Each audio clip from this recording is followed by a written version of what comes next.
Goldfields Ghana Limited. Please give it up to Razak. You asked me to follow Olivia, and I think that's the most difficult task this afternoon. Looking at the excellent delivery she just put. And it's 15 minutes. Yes, and I don't have my prompter yet. All right, so Goldfields in Ghana. Before we get the slides up, I just want to touch on who we are. We've been in Ghana for almost 30 years now. We have operations in Takwa, Daman, and we also run a joint venture with Galliano, also formerly known as Asanko, large-scale gold mining company. I would like to say that we have also attempted to make the transition from CSR to ESG, as was said today, and I hope the presentation can touch a bit on that as well. The picture you see is a tailings storage facility that has been rehabilitated. The oil palm there covers about 50 hectares. We have coconuts covering about 10 hectares and other crops as well, just to show the environmental practices that are underway on our mine site. Yes. Okay, so, hello? All right, I've already mentioned this. We are in 3 areas in Ghana. Ownership is such that Goldfields itself owns 90% of the operation, and as it is with all large-scale companies in Ghana, the 10% free carry shares goes to the state. The map there is just to show us the location of our operations. Yes. What is our purpose here? Gone are the days when mining companies will always go like, our purpose is to mine gold, produce gold, make money for our shareholders. Goldfields recently made a transition. We want to create enduring value beyond mining, meaning that the gold itself means little to us. The gold as a store of wealth, a reserve of wealth, gold for making these electronic appliances and all that mean nothing if they don't have any impact on the human beings, either working to get the gold out of the ground or the communities that have loaned their lands to us to do the mining. So that is the transition we have recently gone through. And we have this purpose statement to justify that. Our vision is to be the preferred gold mining company, delivering sustainable, superior value. Preferred is very interesting. When we were invited to be part of this workshop, it means we are actually taking steps towards being the preferred, because there are a lot of mining companies, and if you are one of them invited to this workshop, then it means the preference is there for us. So we are quite grateful. A lot of the things that we have on this slide have been touched on by previous speakers, so forgive me if I run through some of the slides so quickly. I mentioned that we have made a transition from CSR to ESG, and our ESG priorities have been set out. In 2021, for example, as a corporate institution, we set specific targets, that is ESG targets for ourselves going into 2030. One on top of my head is that on the mine, in all our operations globally, Goldfields has set the target of having women representation at 30%. We're currently hovering around 11%, which in the industry is not too bad, but then our target is that by 2030, our workforce should be made up of at least 30% women. And there is a strategy driving this. There are action plans, detailed ones, guiding this, straight from the scholarships that we award through the graduate internship programs that we give opportunities to people. We ensure that there are more women in that pipeline in order to get them onto the mine or in the industry by the said time. Yes, the journey so far, what have we done in terms of CSR? And at this point, I'm reviving the debate between the regional minister and the chamber. So, Goldfields voluntarily, through our foundation's intervention, has invested over $90 million in this country. And it has gone through a lot of sectors of the economy. And we'll take time to go through them one after the other. So the 90 million is the voluntary contribution in terms of CSR. But then in terms of regulatory requirement, in terms of our obligations, we've paid over $1.6 billion in taxes and royalties since 2002. Dividends over about $164 million. Pay as you earn more than $323 million. And again, we separate the Black Star sponsorship from the 90 million because the 90 million came from the foundation, and the Black Stars sponsorships that we've done over the years have come from the operations. Why Black Stars? CSR has been defined variously by a lot of the speakers today, but it is culturally defined as well. And in Ghana, if you are talking about soccer, we know the pride of place that soccer has in Ghana. Recently, when we went to the World Cup, we forgot a lot of the problems that we are facing in this country, and we all paid attention to it. The businesses that were revived because of Black Stars going to play the World Cup, the replica jerseys that shot up from 50 cedis a jersey to 150 just because we won a game. So Goldfields identified that as something that we could support to just put the country in that kind of spirit. So it's only through the Black Star sponsorship that we had our national team going for the World Cup, even for the first time in 2006. So those are some of the CSR activities that we've undertaken over the years. How do we fund this? The CEO of the chamber mentioned it. So Goldfields again is the first company to introduce this formula in the industry.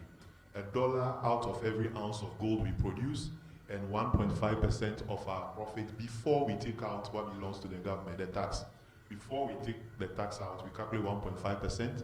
We put all together. Averagely, we get about $4 to $5 million annually between our two operations, the fully run operations, the Tarkwa and Daman, and this is the money we pump into CSR activities every year. Our focus has always been on these thematic areas: health, education, agriculture, water and sanitation, and infrastructure. Again, in line with the policy guidelines from the state, from the Minerals Commission.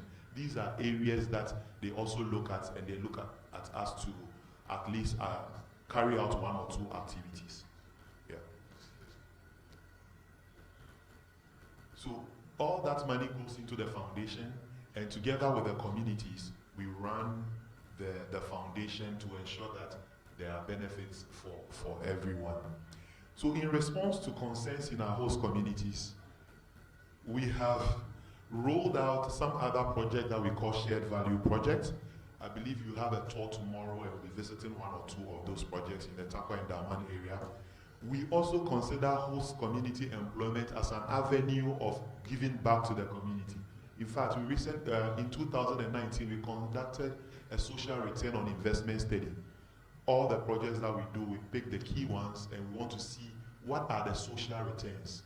So, of all the big infrastructure projects, it is only the host community employment program that scored the highest.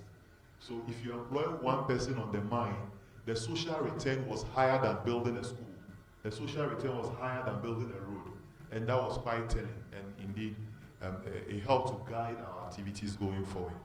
Other interventions we have done include support during COVID and all other national drives. This sums up, the next slide sums up the various activities we have done under the sectors. So education, for example, I wouldn't want to read everything, but the slides are available for research purposes if you need them.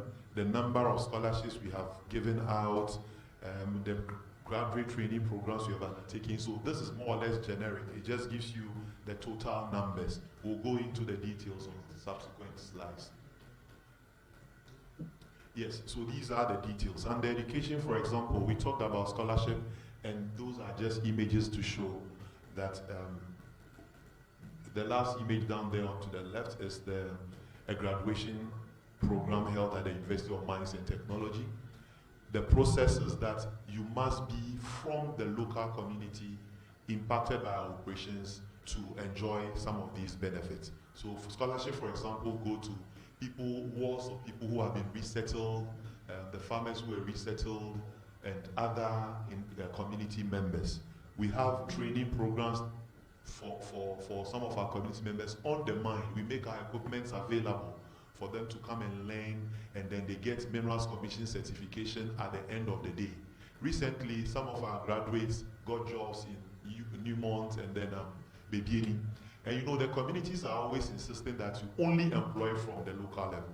But here's the case, we train the local community members and they got job elsewhere. So we use that as a talking point. It was like, yes, if you keep insisting that we should employ 100% from your community, then other communities will say same. And when we train them, they can't go there and get jobs. As we speak, 70% of our workforce is local. And when I mean local, I don't mean Ghanaian. I mean from the very community. And these are, we report these on the Global Reporting Initiative, GRI. So these are auditable data that we can look at. Health infrastructure, we do quite well in that. If you go to Hunivali, the clinic that exists there was constructed by us. We've donated a lot of ambulances to health institutions locally. The flagship program that is the Takwadaman Road, which the CEO mentioned, a 33-kilometer asphalt road that you will be driving on tomorrow, is constructed by Goldfields. Again, in terms of sports development, we are building a 10,050-seater capacity sports complex in Takwa.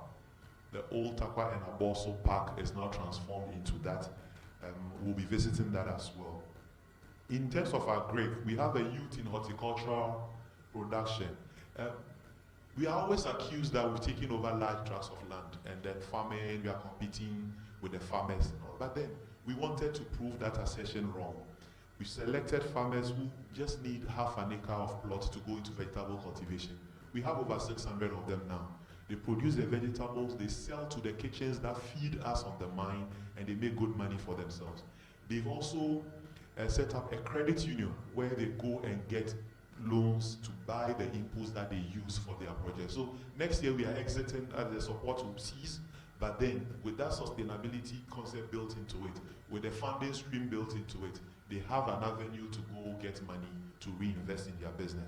And that's the project the regional minister mentioned, where even those who produce mushroom are able to dry it, turn it into powder, and then to biscuits that they sell locally. Yeah, so that is about grape. Water and sanitation. The cleanest water bodies you will see, and regional minister, I believe you will bear me out, the cleanest water bodies you will see in this region are those located on the concessions of large-scale mining companies. Yes. And you will see a few of them when we drive to the place. But this aside, we want to remove the dependence of our host community members on streams. We don't want them to be using streams. I mean, this is modern Ghana. People should not be carrying headpans to the stream to go and fetch water. So in our host communities, all the water facilities you have there are constructed by Goldfields. There are water and sanitation committees set up by the municipal and district assemblies who maintain it for sustainability's sake. When it becomes tough, we may come in to help them, but then we want to build that sustainability concept so they handle it even in our absence. So that is those are the details of the interventions that we have put in. I don't believe the technology wants me to move away from this slide. Okay, there we are. Oops, skip one. All right, so the projects I said we will visit are these two. The Takwa and Aboso Stadium, constructed at a cost of $16.2 million. The capacity is what I mentioned there, is almost completed. February next year, we want to open it up for public use. Hunivali Dormitory is another project we will visit, constructed at a cost of $990,000. With the introduction of free SHS, Hunivali Senior High School, the population just jumped, it increased. And driving to our workplace, you see these students lining the road looking for a ride to and from school. And our investigation proved that they didn't have enough accommodation on campus. Again, in line with our ESG target of women education and women participation in mining, we decided to put our support towards girls. So we are building this 360-bed capacity dormitory for girls in Hunivali Senior High School. And that is also completed and will be commissioned this year. The picture you see there was taken in November. just to whet your appetite. When you go there, you see it for yourself, then you know how it is now. And Olivia, surprisingly, both you and I use the same picture. Can you see that the next picture coming up? Yes, in the left column, as if you compared notes. So that picture was actually taken from Aboso Library, a library that we built and commissioned in 2019 as part of our intervention in the education sector. I've mentioned the scholarship, I've mentioned the training program, and we have different tracks of the training program. We have the equipment training that I've mentioned with MINCOM certification. We have advanced welding training. It's a skill that is lacking in the industry, not just mining, but oil as well. So Goldfields has a training school on this site where we've selected local community members to come and train in how to do that advanced welding. As I speak, it's being launched in Takwa. That aside, we have another apprenticeship program, the traditional one, where we just bus people from the local community to trade masters in the city center, the Tapa Center. So it's a 2-year thing. They go and do their traditional apprenticeship in auto mechanic, welding and fabrication, upholstery. The idea is for them to be able to establish business. So the Business Resource Center and the Municipal Assembly is involved in this. They are giving them the entrepreneurship training, the financial management training, then we are sponsoring the technical training. Hopefully some of them, definitely will not be all, some of them could set up shops along the road that we have built as mechanics, and then also employ people or train more people, just to remove the dependence on the mine for employment all the time. So that is that is one example of how CSR benefits both community and the company. We have a problem that is the overdependence on us for employment, and we are solving it through doing something about training the community. So they get a job to do, and we also get some peace of mind. The other picture you see on the right left is those are ladies we also picked from the Daman community, and what they are currently doing is to learn how to sew our uniforms.